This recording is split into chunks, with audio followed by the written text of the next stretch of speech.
আজকে আমাদের নতুন ফ্রিজ আনবে। তো এটা হচ্ছে আমাদের পুরনো ফ্রিজ। নতুন ফ্রিজ আজকে আনা হবে। তো ফ্রিজটাকে আরও ভিতরে ছিল, আমি আর আম্মু হচ্ছে একটু টেনে সামনের দিকে এনেছি। দেন হচ্ছে আর পারি না আনতে, শক্তি নেই। তো যারা ফ্রিজ নিয়ে আসবে ওনাদেরকেই হেল্প করতে হবে, কারণ ওই রুমে নিতে হবে।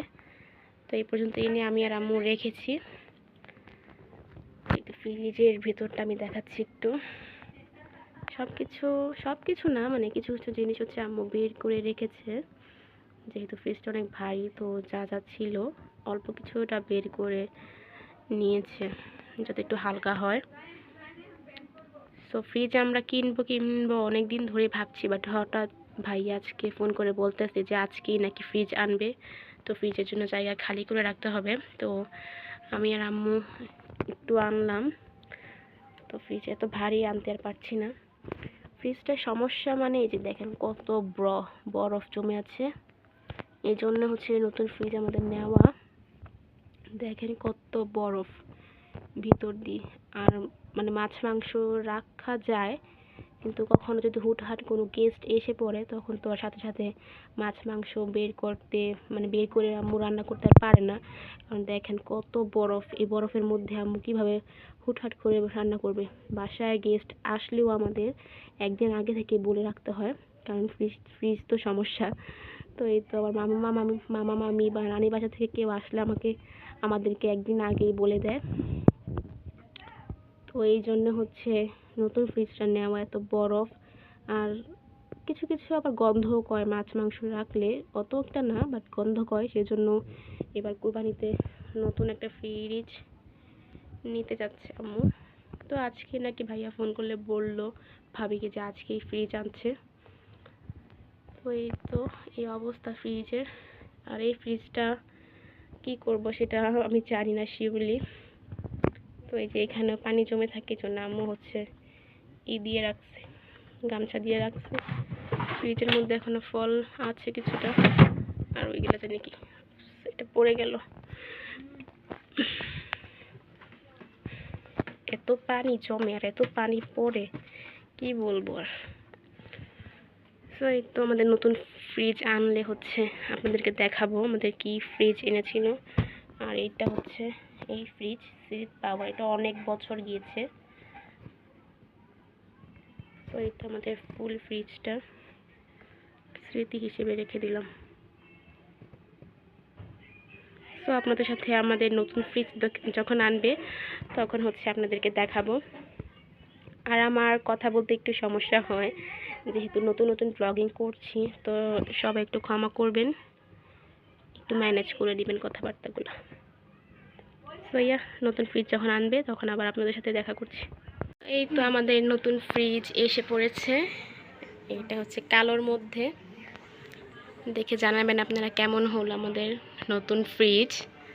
এটা হচ্ছে ওয়ালটনের ইনভার্টার। এটার ওয়ারেন্টি হচ্ছে 12 বছরের। এটা হচ্ছে 500 লিটারের এনেছে। এটার ভিতরেরটা আমি দেখাচ্ছি আপনাদেরকে। এই তো ভিতরে এটা হচ্ছে ডিপ, ভিতরে অনেক জায়গা।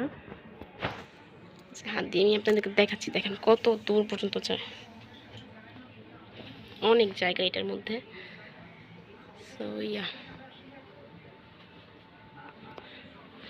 এটা হচ্ছে ডিপটা দেখাইলাম, অ্যান্ড এখানে হচ্ছে আমি দেখাবো নর্মালটার মধ্যে অনেক জায়গা। এটা হচ্ছে ডয়ার, আর এই তো এখানে বা এখানে দুইটা থাক আছে।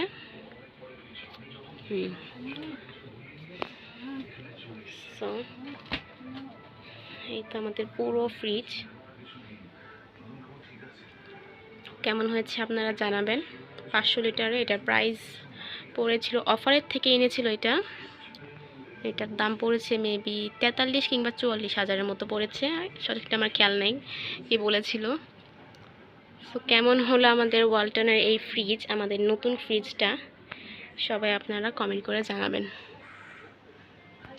সো সবাইকে ঈদ মোবারক। কালকে তো চাঁদ রাত ছিল, কালকে তো আমাদের নতুন ফ্রিজ এনেছিল, সবাই তো দেখলেন। আর এই তো আজকে ঈদের দিন সকালে হচ্ছে আম্মু ভোরবেলা সেমাই, খিচুড়ি আর হচ্ছে ভর্তা রান্না করেছিল। সো সকাল সকাল একটু খিচুড়ি আর সেমাই খেয়েছিলাম, সেমাই খাওয়ার ভিডিও করিনি। আমার আমার কাছে কিন্তু ভর্তার সাথে খিচুড়িটা অনেক ভালো লাগে। তো আপনাদের কারা কার ভালো লাগে কমেন্ট করে জানাবেন। এখনও হচ্ছে এখানে দুই পদের ভর্তা বানিয়েছিল, একটা হচ্ছে ইচা শুটকির ভর্তা আর হচ্ছে একটা শুটকির ভর্তা, মজাই লেগেছে। আর মাংস তো এখনও রান্না হয়নি, মাংস হচ্ছে আমাদের রাত্রে রান্না করা হবে। আর মাংস রান্না করবি বা কীভাবে, আজকে মানে গ্যাসই নেই। আম্মু যে সেমাই আর খিচুড়ি যে রাঁধছে কতটুকু, এটাই যে আমরা খেতে পারতেছি আজকে ঈদের দিন, এটাই যে কতটা যথেষ্ট মানে কি করে বোঝাবো, গ্যাসই নিয়ে আছে। কষাটা বসিয়ে দিয়েছে ভাবি। আর হচ্ছে এখানে মুরগি ভাজাগুলো হয়ে গেছে। আর আপনাদের কাছে কি বলবো, প্রত্যেকটা ঈদের সময়ই গ্যাস থাকে না। রোজার ঈদের মধ্যে সেম অবস্থা, আপনারা যারা আমার ব্লগ দেখেছেন সবাই তো দেখেছেন যে রোজার ঈদ সেম গ্যাস থাকেই না।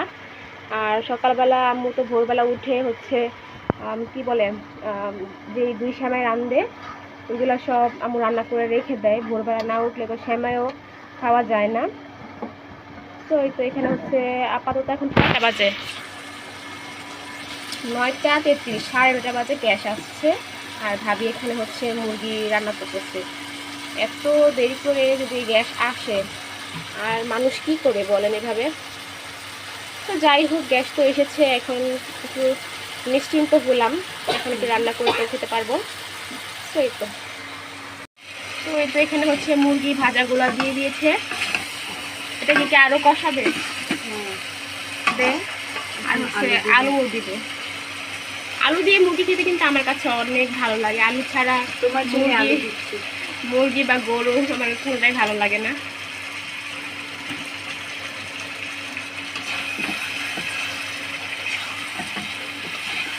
আপনারা কারা কারা আলু দিয়ে মুরগি বা গরু রান্না পছন্দ করেন খেতে, কমেন্ট করে জানান।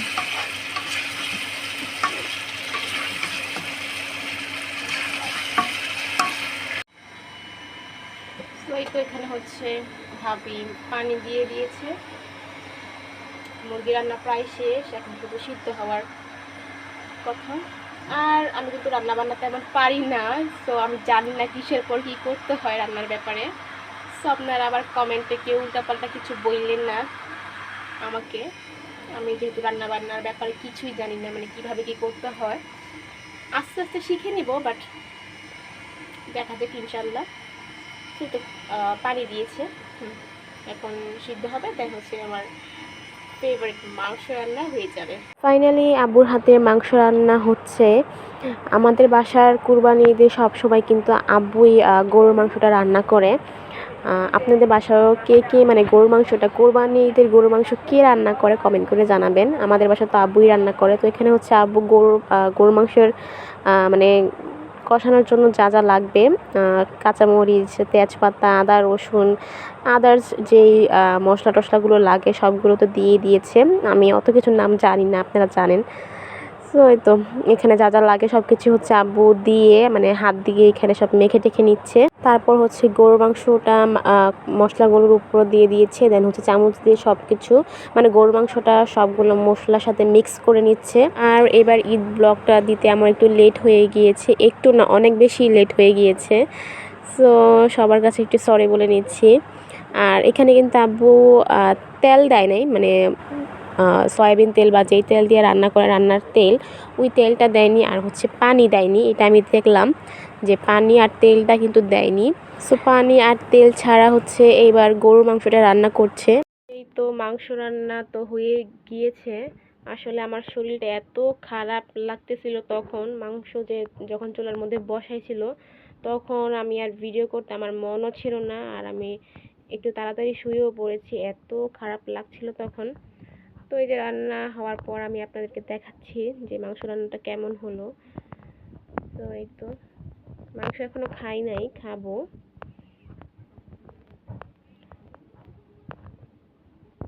তো এই তো ভাবি এসে বলতেছে যে ভাবি এখন গরুর মাংস আর হচ্ছে মুড়ি দিয়ে গরুর মাংস মাখায় খাবে। আমি তো শুনে অবাক, মানে গরুর মাংস আর মুড়ি দিয়ে কীভাবে খায় আমি কখনো খাইনি। ভাবি বলতেছে যে অনেক মজা হবে। তো এখানে হচ্ছে ভাবি মাংস আর হাড্ডি, আমার কাছে গরুর মাংস থেকে গরুর হাড্ডিটাই মানে ভালো লাগে। সো এই তো ভাবি এখানে হচ্ছে বেছে বেছে হাড্ডি আর গরুর মাংস নিচ্ছে। দেন হচ্ছে এগুলো নেওয়া হলে মুড়িও নিবে, মুড়ি নিয়ে আর গরুর মাংস মানে মাখাইয়ে দেন হচ্ছে খাবে। তো এটা আমার ফার্স্ট টাইম খাওয়া হবে। সো দেখি যে কেমন লাগে মুড়ি দিয়ে গরুর মাংস। আপনারা কারা কারা ট্রাই করেছেন কমেন্ট করে কিন্তু জানাবেন, আর এটা টেস্টটা কেমন হয় অবশ্যই কমেন্ট করে জানাবেন। সো দেখা যাক যে মুড়ি দিয়ে গরুর মাংস কেমন হয়, লেটস সি। তো এখানে হচ্ছে ভাবি নিয়ে আসছে মুড়ি দিয়ে গরুর মাংস। আপনারা কে কে ট্রাই করেছেন কমেন্টে জানাবেন, আমি তো কখনো ট্রাই করি নাই। সো দেখি, ভাবতেছি ট্রাই করবো, একবার ভাবতেছি ট্রাই করবো, আরেকবার ভাবতেছি যে না ট্রাই করবো না, দেখা যাক। আর এখানে বেশিরভাগ হাড্ডি নিয়ে আসছি, যেহেতু মাংস থেকে হাড্ডি ভালো লাগে আমাদের কাছে। তো এখন ভাবি এগুলো কি মিক্সড করবেন, তারপরে কিভাবে খাবেন? মুড়ি গোস্ত একসাথে, বেশ অনেক মজা। আমরা প্রায় খাই।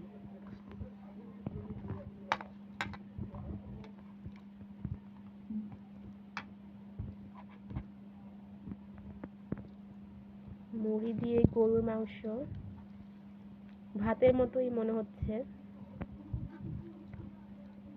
কিছুটা ঝালমুড়ির মতো। হ্যাঁ ঠিক বলেছে। কেমন লাগলো? আচ্ছা আমি একবার ট্রাই করে দেখি। আমি বড় চামচ নিয়ে খাইতেছি, তো আপনারা আবার কেউ উল্টাপাল্টা ভাববেন না। ট্রাই করে দেখি। সাথে একটু গোস্ত দিয়ে খাও, ভালো লাগবে। আমার কাছে মোটামুটি লেগেছে, আপনার কাছে কিরকম লাগতেছে? আমার কাছে তো খুব ভালো লাগতেছে। সো আপনারা চাইলে ট্রাই করতে পারেন মুড়ি দিয়ে গরুর মাংস,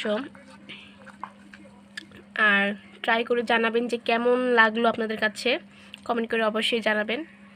তো আমরা খেতে থাকি।